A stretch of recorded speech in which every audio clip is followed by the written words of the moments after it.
Les ponts sont une multitude d'appareils visant à combler un espace édenté formé d'une ou plusieurs dents en porcelaine fixées aux dents avoisinantes. L'attachement du pont aux dents voisines peut se faire de différentes façons.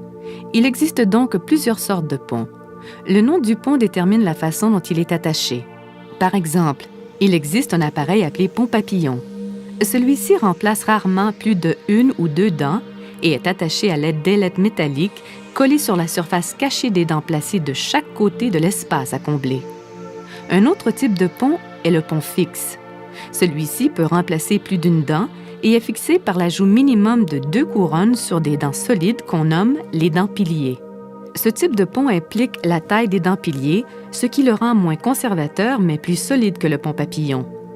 On peut aussi utiliser un aileron d'un côté et une couronne de l'autre. Ce type de pont s'appelle le pont hybride. Le pont californien est attaché à l'aide d'incrustations plutôt que de couronnes, ce qui le rend beaucoup plus conservateur.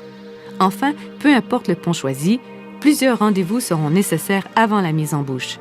La procédure complète comprend 2 empreintes permettant la fabrication du pont en laboratoire.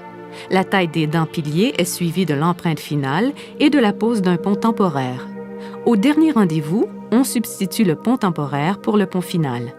Le choix de la couleur et de la forme est pris en considérant l'opinion du patient. Toutes ces précautions doivent être prises afin d'assurer un travail fait dans la plus grande précision.